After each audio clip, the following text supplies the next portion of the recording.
Well, welcome to Airmanship 2.0 case study number 3, Tight Fit. I'm Dave Cook. I'm the Executive Director of the Center for Airmanship Excellence, and I'm going to be your host on this webinar this evening. Before we get started, let me give you a quick checkout here on the control panel that you should see on the right-hand side of your screen. You see the white arrow and the orange rectangle. You can use that to collapse or expand that control panel. And then you'll note an icon that looks like a raise your hand icon. That's exactly what it is. So I have all the mics muted. I have to keep them that way because of feedback problems and just confusion with this many people on the webinar this evening. So if you want to make a comment or ask a question, please raise your hand. Let's try that now. Would everyone please raise their hand? Hit that raise the hand icon. Now, as I'm going to have to scroll through the attendees list because it only shows 5 names at a time. We have quite a few more people than 5 tonight. So as I'm presenting this evening, I may go silent for a minute while I'm checking this. I've got the roster in my scan, but I have, again, because I have to scroll up and down, sometimes it takes a while to see if anybody has their hand up. Okay. Well, I'm going to put everybody's hand down now, clear the board if you will. So again, if you have a question or a comment, please just hit that raise your hand icon. Now, I'm sure you've already noticed this is a PowerPoint presentation, but still no sleeping. That's not fair, even though you could probably get away with it. Because you're going to get a Wings Program credit for this. You get 1 knowledge credit for attending this evening. The sponsors of this webinar are the FAA Safety Team and the Center for Airmanship Excellence. I'd like to start out just by talking a little bit about what kind of flying that you guys are doing now, what kind of airplanes you fly, how much you're flying, and what brought you to this webinar. So if you'd like to share some or all of that with us, please raise your hand.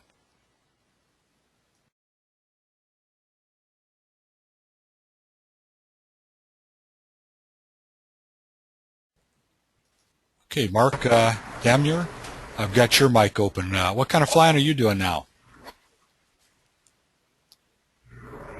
All personal, some travel. You hearing me? Hearing you fine, Mark, 5x5. What kind of airplane are you flying now? SR-20 Cirrus. Oh, very nice. What airport do you fly out of? Charlie 77. It's just northeast of Rockford, Illinois. Ah, great, great. And about how much flying are you getting in on average a month now? Not much. I'm getting about 100 hours a year. Well, that's not too bad, though, for personal flying. And what brought you to the webinar this evening? Actually, the email from the FAST team did. Okay, good. Had you attended any of these Airmanship 2.0 webinars before? This is my first one. Okay, great. Well, welcome. Well, thanks for sharing that with us. I'm going to close your mic now and stand by just 1 second. There we go. The scrolling takes a little time. That's one thing I don't like about this system. And Hugh Ryan, you have your hands up. Would you please share some of this information with us? Who is that for, David? Hugh Ryan. This is Hugh Ryan. Most of my recent flying for the last couple of years has been aerobatics. I fly a Pitts S2S that we finished up a couple of years ago. Time with the aerobatics runs probably about 100 hours a year. That pretty much closes down from November to February because we don't have a heater and it's just too cold. Mm-hmm. I attended the last airmanship and was real interested in the content, and the FAST team email came out on this one, so I thought I'd sit in again and listen some more about what you're talking about. Great. Well, thanks for coming back. I recognize your name from last time. Thanks for sharing that. I'm going to close your mic, Hugh, so that you don't get any feedback. How about anybody else? Anybody else want to share a little bit about their type of flying they're doing before we get rolling on the webinar? Okay, I see either everybody's already gone to sleep or we have a bunch of shy people tonight. Pilots who don't want to talk about their flying. Dario, I'm going to open up your mic. Welcome back. I haven't seen you in a long time, Dario. Yeah, I know. But well, this is my third time, or no, about fifth time listening this kind of webinars. Second time on the webinars, and also on the one-to-one on the physical meetings. Well, I've been doing about 220 hours so far. I fly for 3 Charlie Kilo, like in the hills, and I fly the Aero, and just go for personal things. Like I went to see my son's graduation in South Carolina, so that was my last trip 2 weeks ago. So that's it.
Airmanship 2.0 includes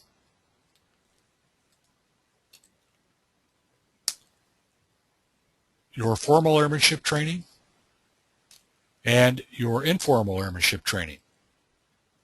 And that equals your personal airmanship development plan. So anybody practicing Airmanship 2.0 should have a personal airmanship development plan. Airmanship 2.0 includes a personal training team, so it isn't just you occasionally hook up with an instructor that gives you some particular instruction, or if you're learning to fly for the first time. It includes a whole team of folks that help you to become a better pilot. So it's the training management of the EDSO where you're flying, mentor pilots who are senior aviators, professional pilots, senior instructors who professional pilot background and have quite a bit of instructing experience, and associate instructors who are relatively new instructors because they bring in that perspective to flight training. So they're good to have on your team. All of those folks make up your training team, personal training team. Airmanship development tools are needed to participate in Airmanship 2.0 properly. Now, here's an example of what I'm talking about, but there are many more tools. This particular tool is called a Vision 1000. You can see the unit here. It's about the size of the palm of your hand. It's mounted up in the overhead, and it has a video camera. You can get the panel or outside, but it's also a flight data recorder. And it records all the parameters of the flight: altitude, airspeed, heading, accelerations, bank angle, pitch angle, all of that, position, so that after the flight is complete, you can access all that information from your computer.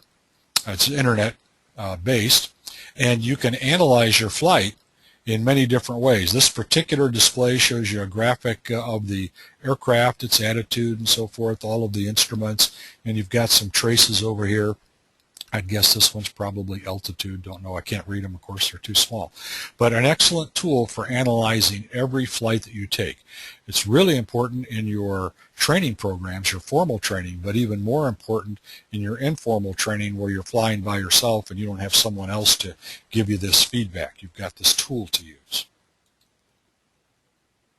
Airmanship 2.0 includes the aircraft that you fly. And that is... we think, you should be flying, if you're practicing Airmanship 2.0, modern aircraft because of all the safety features they have in them. And also the ability to operate in the modern air traffic control system with the modern avionics of these airplanes. Not that you can't retrofit an older airplane, but we're sold on things like whole aircraft parachutes, airbags, low time airplanes for mechanical reliability, that sort of thing. Of course, and that's included in the LSA category. But there's one type of airplane that most of us wouldn't call a modern airplane, although they're manufactured new now. In this case, we're looking at a American Legend Cub, because you need to have a lot of tail wheel training and you need to maintain proficiency in tail wheel flying to help you to maintain your basic stick and rudder skills, and in particular you're getting off and on the runway skills, because that's where most of our accidents are happening for us personal flyers, takeoff and landing. And if you learn properly in a tail dragger and you maintain your proficiency in a tail dragger, you will be much better at controlling the airplane when you're down close to and on the runway. Airmanship 2.0 includes the way that you fly these airplanes. Personal transportation, just for the challenge, or for fun. So it includes all of these things.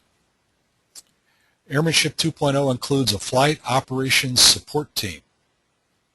That team helps you with trip planning. It unloads you from a lot of the details so that you can be thinking strategically, thinking more globally about the flight you're going to fly. Also with the flight planning, it's shared decision making, just like the airlines. One of the reasons the airlines have been so safe is that they have a dispatch system. They're required by FAR 121 to have FAA licensed dispatchers, and each flight before it's released, the details of the flight must be agreed to by the captain of the flight and the dispatcher assigned to that flight. Shared decision making. Very important to reduce hazards, to identify risks, but it's really nice to have a flight operations support team. Like I flew for United for 22 years. I never did a flight plan for a United flight the whole time I was there. The dispatch team did it. It reduced my workload, but also I knew I was getting a better product because I had a whole team of guys working on it. And then I would review the plan and make any changes necessary and agree with the dispatcher. Conversely, in our kind of flying, we can do the flight planning ourselves and then submit it to the flight ops support team and let them check it. It's that the key issue here is the shared decision making on that go, no go decision, and in the flight planning and the risk assessment actually too. And flight operations team provides that flight dispatch, which helps you get going, provides you all the information you need, and again makes that go, no go decision a lot better. The flight ops support team also tracks your flight through a satellite tracking system, so they can assist you if they see that you're, for example, approaching an area where a TFR popped up after you took off, things like that. But they also will be tracking the flight so that if you do go down, somebody's coming after you right away. And because you're being tracked by a satellite tracking system, which is transmitting your GPS position, then you take the search out of the search and rescue. In-flight support. With satellite phones in every airplane, you can always be in touch with dispatch. So if you're out there, you're never out there by yourself. If you want to get some information, a lot easier to call on a sat phone back to dispatch than go into flight service. But also you can ask the dispatcher to do all kinds of things for you that you wouldn't ask a flight service station person to do. And also, flight ops support team then helps you manage the trip, because on a high percentage of our general aviation trips, things change. And when things change, a lot of times several things have to be reshuffled.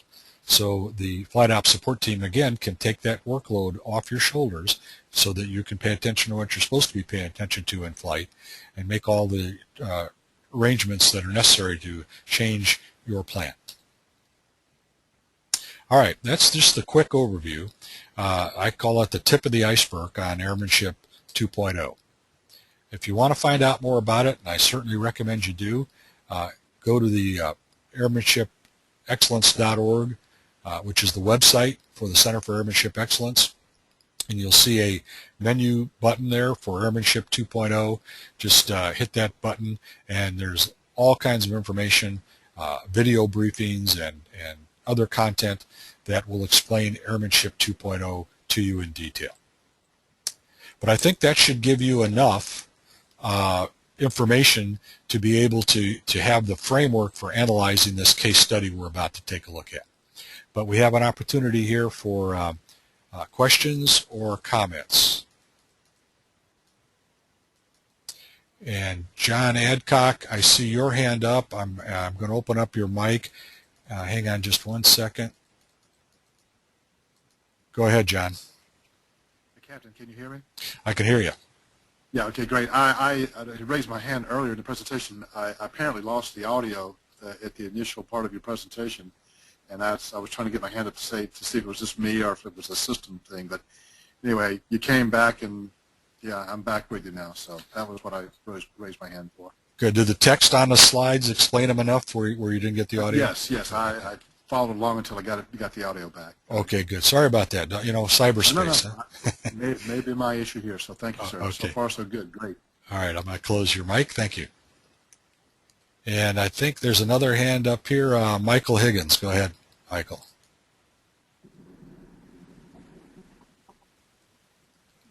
Mike Higgins? Can you hear me?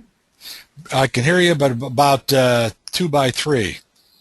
Yeah, I really don't have a regular microphone. I don't know when my hand was up, but I just wanted to confirm that you did leave your audio up until most of the first part of the presentation. Okay, that's great. All right, thank you. Got it. I'm going to close your mic, Michael. All right, I've cleared the board on the hands, so we'll move on. So this is case study number 3, and I've titled it Tight Fit. This is a crash during a turning maneuver in a Cirrus SR-20 in Manhattan on October 11th, 2006, so just about 5 years ago now. The NTSB report was adopted on May 1, 2007. And of course, this is the Corey Lytle crash that I'm sure you've at least heard about. Again, October 11th, 2006 at 14:42 Eastern Daylight Time. Cirrus SR-20, it was a personal flight. There were 2 on board. They crashed into an apartment building in Manhattan while maneuvering. It was fatal to both of the occupants of the airplane, and there were 3 additional injuries on the ground. Here's the route of the flight. They took off from Teterboro at about 14:29, and they were cleared for a VFR departure. According to ATC transcripts, the pilots acknowledged that they were to stay out of the New York Class B airspace. After takeoff, they flew southeast and climbed to an altitude of about 600 to 800 feet. When they reached the western shore of the Hudson River, that's at B, location B, they turned south, remaining over the river. Then they descended to 500 feet. The flight continued southbound over the Hudson until Abeam, the southern tip of Manhattan, at which point they turned southwest. Radar data from JFK, Newark, and Westchester County indicated that the airplane's altitude varied from 500 to 700 feet for the remainder of the flight. About 14:36, the airplane flew around the Statue of Liberty and then headed to the northeast, at which point it proceeded to fly over the East River. About 1 mile north of the Queensboro Bridge, the airplane made a left turn to reverse its course. Radar contact was lost about 14:42, and the airplane impacted a 520-foot tall apartment building 333 feet above street level. Here's a view looking south down the East River, and you can see the flight path here depicted. They were coming up from the south, and they started to make the turn. Now note here, they were only at 600 feet, and they weren't over the eastern edge of the East River where they could have been with the corridor there. So they gave up some space here. And they started a turn, and they came on around and went right into the building. Now, Corey at the time was 34. He had a private pilot with an airplane single-engine land. It was issued on February 29th in 2006, so 8 months before the accident. He was a private pilot for 8 months before the accident. FAA third-class medical was current. No pre-existing discrepancies, medical problems, or enforcement actions. The airplane he purchased on June 9th, 2006. So he only owned he'd been flying for 8 months. He owned the Cirrus for 4 months. He had 87.8 hours total flight time in it was all in the last 12 months, so that's a pretty good rate of flying for a new guy. 12.5 hours in the Cirrus, but only 3.9 as PIC, so he's a little shy on Cirrus time. In the last 90 days, he had flown 13 hours, so a little more than 4 hours a month. Last 30 days, he hadn't flown at all, so keep that in mind. In the last 24 hours, hadn't flown, so we're looking for fatigue factors there. Didn't appear to be any from the amount that he had flown in the previous 24. He had 3 instructional flights in an SR-22. Remember, this is the accident airplane's an SR-20, between July 11 and 13 on 2006. His first flight in the accident airplane was on July 20th with the CFI, so just about 3 months before. He flew the airplane again on July 24th with no CFI this time. And he had flown with 6 different CFIs since receiving his private pilot certificate. Remember, that was about 8 months prior. he had received a total of 11.5 hours of flight instruction in a Cirrus. Most of his flight time was conducted in California, and there was no record that he had previously flown in the New York East River Class B exclusion airspace. A previous CFI noted that he was quick to adapt, he was conscientious, and checklist oriented. Another CFI said his flying skills were average.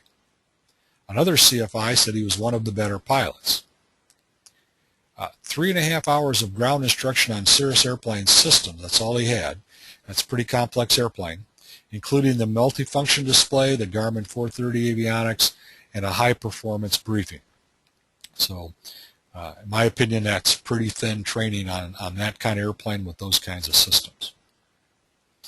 The CFI, a guy named Tylee Stanger, was 26, so a little younger than Lytle, but probably was really looking up to him, especially at that age, with Lytle being a pro player. He had a commercial pilot certificate that he got about 3 years prior to the accident.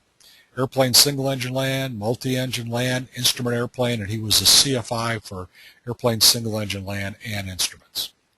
He had an FAA second-class medical certificate, which was expired.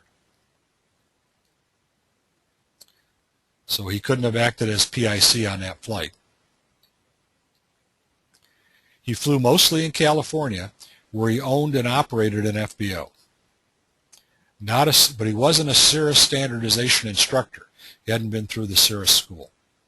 It could not be determined if he was acting as a CFI during the flight. Now, without a medical, he could act as the CFI as long as little was legal and acting as PIC. But you can see here, there's some question mark in my mind when we have a relatively low-time pilot with what I would classify as a relatively low-time flight instructor flying an airplane that neither one of them knew very well, but owned by the guy who the flight instructor was probably looking up to. So those are ingredients that go into a recipe that can get you into big trouble. Stanger only had 861 hours of total time. So for a professional pilot, which evidently he was, he owned and operated an FBO, that's not a whole lot of time. In the last 90 days, he had flown 81 hours, so he'd been doing a lot of flying. Last 30 days, 35 hours. Last 24 hours, 0. So again, not a factor in fatigue. There was no record that he had previously flown in the East River Class B exclusion airspace or had piloted a Cirrus aircraft. So neither one of them was familiar with the airspace. They were West Coast guys, out of their element, going for a joyride in some very serious airspace. They were touring New York City during the days preceding the accident. They had their families with them, and the night before they both dined out at a local restaurant and attended a musical. So it looks like a fairly tame evening, and they both retired to their hotel for the evening. The morning of the accident, they put their families on a flight to California, and they planned to fly the Cirrus from New Jersey to California in the coming days. About 10:22 in the morning, Lytle phoned the FBO at Teterboro to inform that he would arrive about 12:30 to fly his airplane. They arrived Teterboro at about 12:30, and both of them were observed obtaining weather data and flight planning. They indicated to friends that the intent of the flight was to circle the Statue of Liberty. So if this was true, they didn't intend initially to fly up the East River. They had only planned, according to the testimony of their friends, they were only going to fly down a circle the Statue of Liberty. Personnel at the FBO observed Lytle performing a pre-flight inspection of the Cirrus before departure. However, no flight plan was filed. The winds at the surface at Teterboro were 060 at 6 knots, so light winds, but out of the northeast. Visibility was 7 statute miles. Ceiling was overcast at 1800. Temperature was 63 Fahrenheit, dew point, altimeter 2990. Winds at 700 feet, however, were from the east at 13 knots. So keep that in mind when we talk about that turn they're going to make here in a little while and over there on the East River. So VFR day, kind of hazy, not the best visibility, not the best ceiling, but VFR. So as I mentioned, this is very complex airspace. You know, we had the helicopter Piper collision up there on the Hudson, what, 4 or 5 years ago. I think it was after this Lila crash. Not sure though. Yeah, I'm sure it was. It was after the Lila crash, but I'm not sure how long ago it was. And the a lot of airplanes transiting using the Hudson, a lot of traffic. The airspace is very complex with the ceilings, the floors of the Class B above it. Of course, you've got Manhattan Island there, a lot of tall buildings. You're near 3 major air carrier airports and a lot of general aviation facilities, helipads, general aviation airports, a lot of them are in the area. A lot of fixed wing and rotary wing aircraft traffic. And you've got that Class B airspace above you. VFR operations are authorized below the Class B airspace surrounding Manhattan Island in designated zones called the Hudson River and East River exclusion areas. Seaplane and helicopter bases are located in or near these exclusion areas, which is on that East River side is primarily what it's all about. It really wasn't designed for sightseeing in an airplane up and down the East River.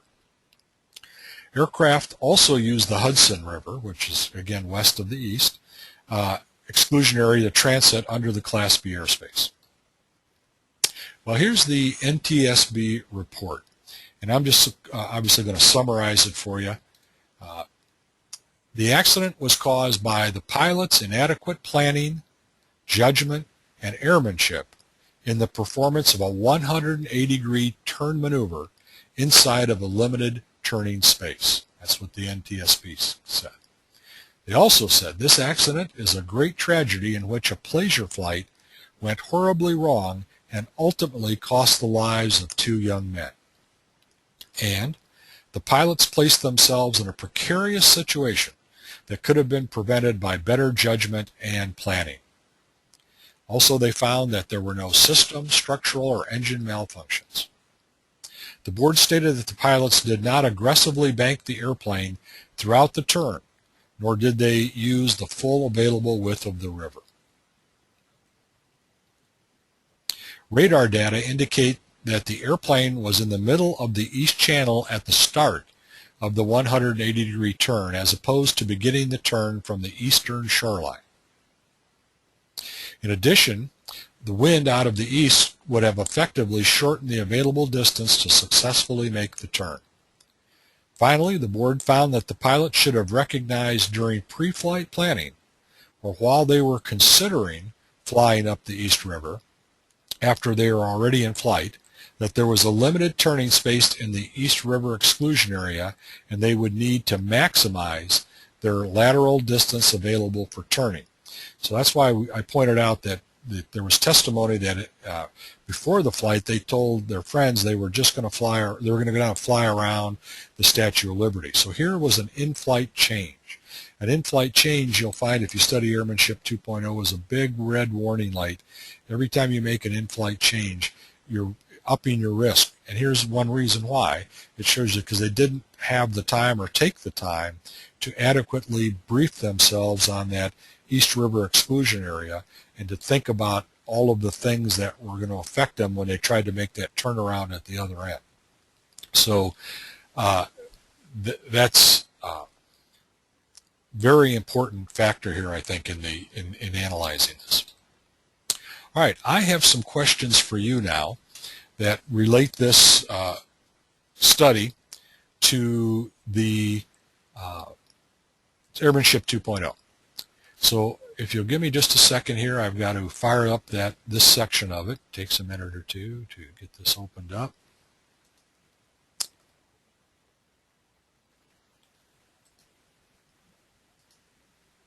Okay, here we go.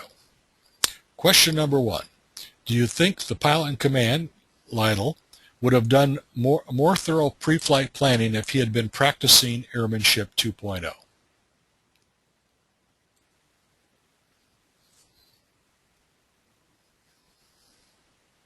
So I'm going to give you time to vote. I see about half of you have voted.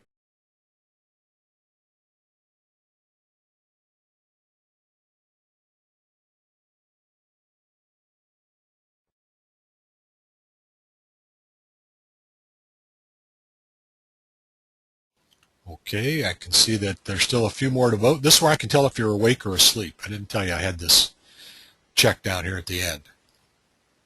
Okay. Oh, looks like a couple woke up. Let me give you just another few seconds. Okay, I'm going to close the this poll, and I'll share the answers with you.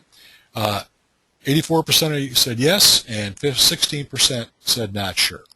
For the 16%, I didn't really emphasize that in talking about Airmanship 2.0, but you'll see why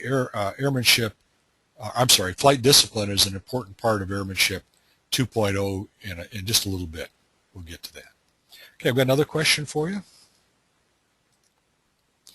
Do you think the pilot in command would have done more thorough and methodical risk analysis if he had been practicing Airmanship 2.0?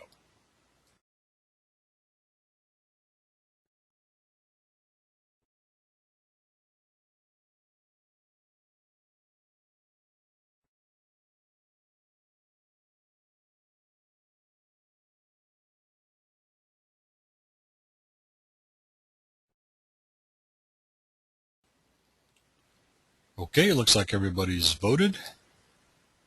Share the results. And 81% say yes, he would have been more methodical and more thorough in his risk analysis. 5% say no, and 14% say not sure. And again, I didn't emphasize this in the overview of Airmanship 2.0. You'll see here in just a couple of minutes how that fits in. All right, got a couple more questions for you here. Do you think Lytle violated minimum safe altitude FARs? Remember those FARs? 91, 119, minimum safe altitude for flight? You think he violated those on that flight?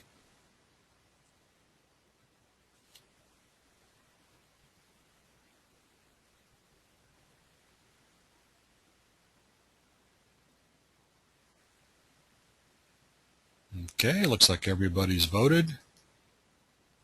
Share the results. 85% say yes, 5% say no, and 10% say not sure.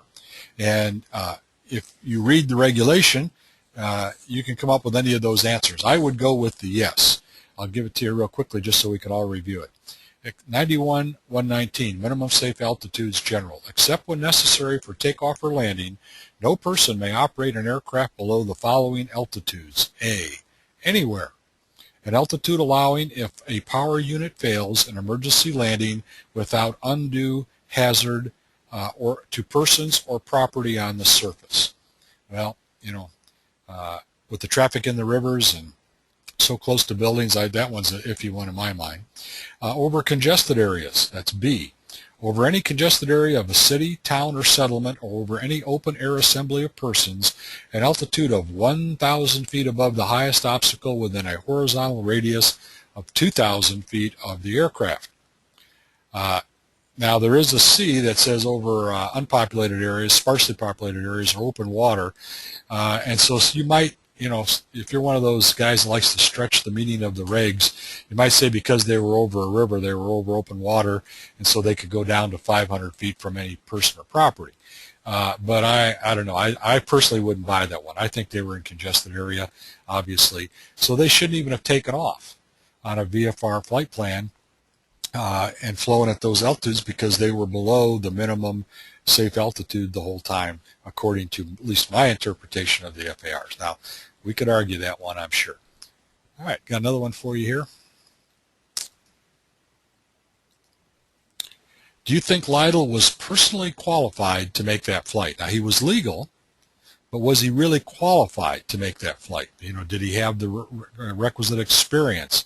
Did he have the requisite knowledge? Did he have the requisite familiarity with the airplane and the area and that sort of thing?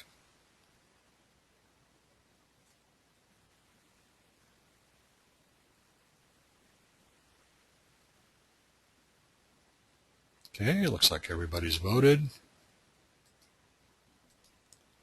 And 10% thinks that he was qualified. 85% say no, 5% not sure. You know, Airmanship 2.0 is all about being qualified to do something with an airplane. So first of all, you have to know what you need to accomplish, what you have to be good at, skills, knowledge, so forth, to meet that qualifications, the standards for that qualification. And so, you know, to me, obviously, he wasn't really qualified. He was way too low time. He was unfamiliar with the area. But, you know, again, that's open to interpretation. Here's another one. Do you think the CFI was personally qualified to make the flight? Same criteria.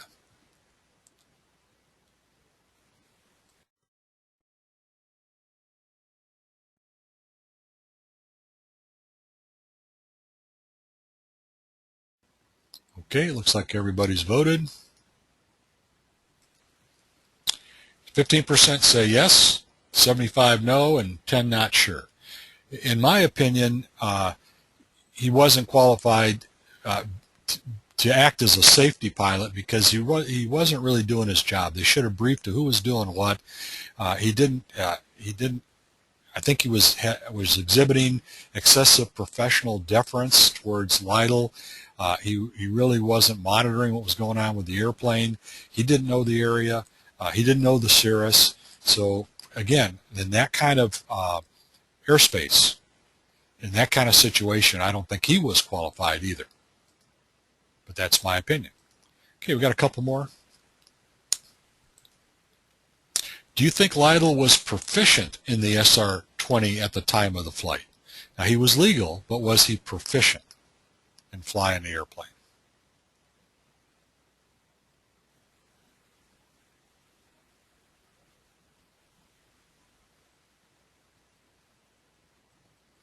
Okay, everybody's voted.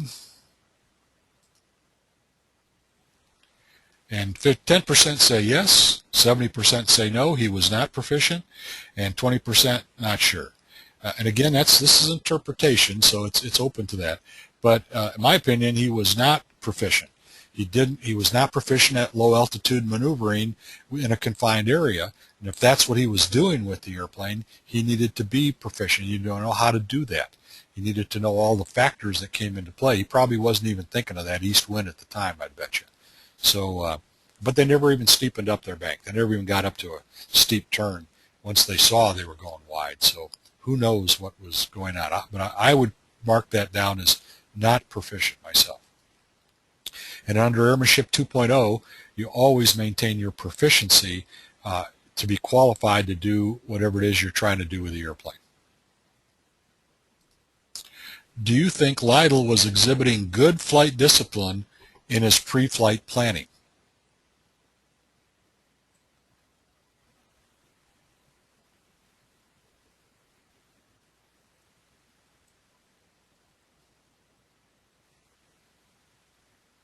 Okay, looks like everybody's voted. And 10% say yes, 70% say no, and 20 not sure. And I would, again, this is open to interpretation, but as defined by Airmanship 2.0, he wasn't using his flight discipline, which means he would have been methodical. He would have used a checklist to go through the pre-flight planning and the risk assessment. And one of those things on that list would have asked him or would have gotten him to ask local pilots or local folks about that airspace. There's no indication that he did. Now, if he had done that, I might change my opinion a little bit more, but, you know, did the question of those minimum altitude FAR even come up in his mind? You know, and did he look it up? So there's all kinds of question marks here in my mind about was he really disciplined on that pre-flight planning? And the last question. Do you think Lytle was exhibiting good situational awareness before and during this flight?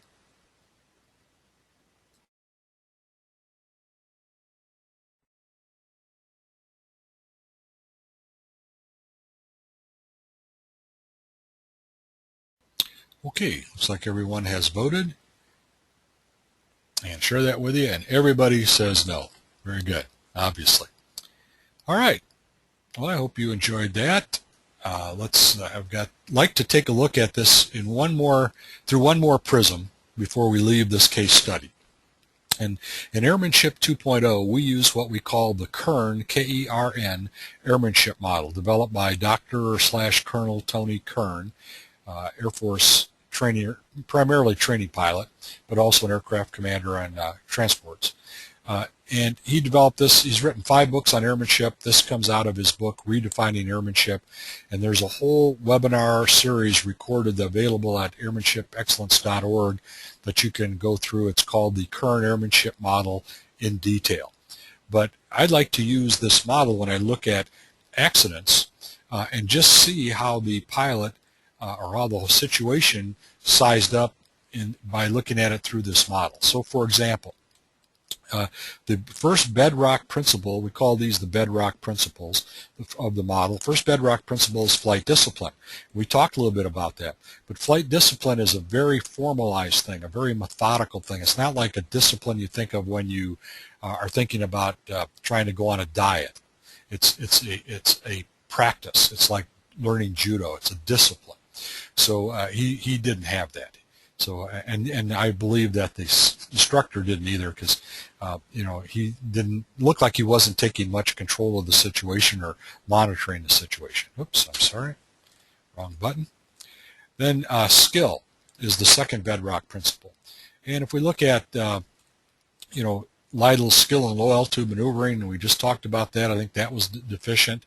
Also, the third bedrock principle is proficiency, and as I mentioned, I don't think he was proficient, at least in low altitude maneuvering. So he had big flaws in the 3 bedrock principles of the current airmanship model. Those would all be big caution and warning lights if he was practicing airmanship 2.0. He'd recognize those. Then in the current airmanship model, there are 5 bedrock principles. 5 pillars of knowledge: self, aircraft, team, environment, and risk. So knowledge of self. I think Lytle was probably very overconfident, and I think the flight instructor was either overconfident or he was being very complacent. And so if you're practicing airmanship 2.0, you got to know yourself, and I don't think they had a whole lot of self-knowledge. I don't think their pillar was filled up very much here. Aircraft, neither one of them really knew that aircraft very well. We saw Lytle's training, very little ground training. I'd call that light flight training on the airport, especially for a guy at his experience level. And of course, the instructor didn't know the airplane at all. We don't think, based on what the report. Team, Lytle didn't look like he had any team other than maybe the CFI, but we don't know how much he was participating as a team member. Doesn't look like much. They should have briefed that before the flight. Who's doing what if 2 pilots are flying together? But the real missing piece on the team here was the local pilots and support personnel. Could have helped him out. He didn't use them. Environment, the regulatory environment. We talked about the FAR. The restricted airspace, that's a real tight, real tough airspace environment. He didn't really seem to know a whole lot about that.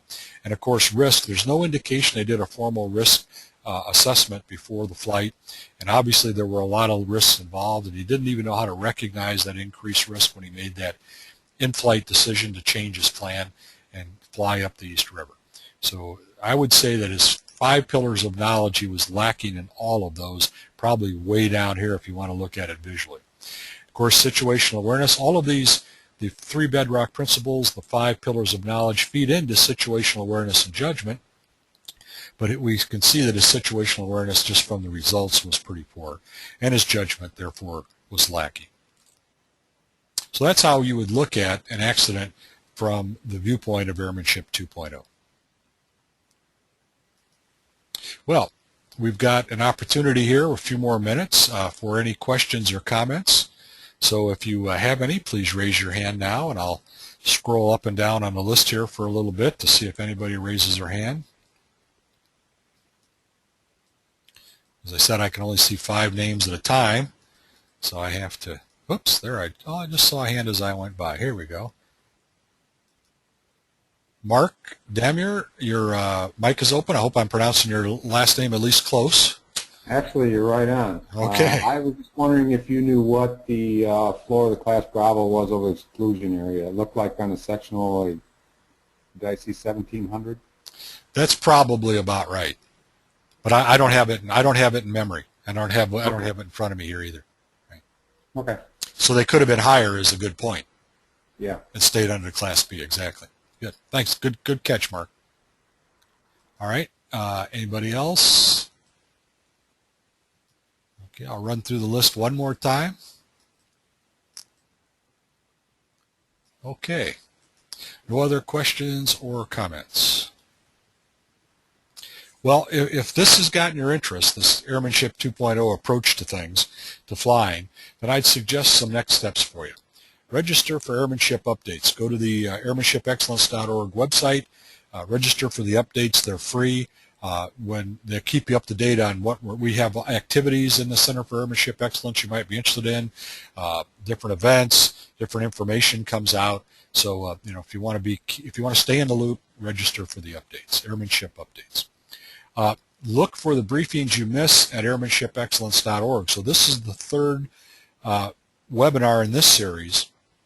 And you could, the first two are at airmanshipexcellence.org. Just go into the Airmanship Resources and the Airmanship Excellence Archives, and you'll see a list of all the FAA Wings Program webinars that we've done. I don't know, we're up to a couple dozen. I don't know. I've lost track, actually. But all about airmanship, Airmanship 2.0. So you can catch up to this series, or you can look at the other series you may have missed. And if you would like to see future briefings, I don't know how long I'm going to run this series. I've got the fourth case study planned coming up in about 3 weeks, but we don't, I'll probably run it for several more, but I haven't made that decision yet. But if you can't make a particular briefing or webinar in this series, it's always there at the website. If you would like, you can subscribe to Captain Dave's Hangar. There's a link to my blog, Captain Dave's Hangar, at the Center for Airmanship Excellence website.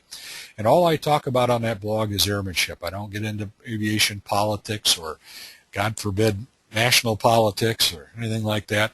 It's all about airmanship. So if you want to participate in that dialogue, good place to do that is Captain Dave's Hangar. And you can watch for Airmanship Case Study number 4. I Believe I Can is the title. And in about a week from now, a little bit more, you'll receive a SPANS announcement, an email announcing it. And the last thing I'd like to suggest that you do, if you're interested in this, is spread the word about Airmanship 2.0.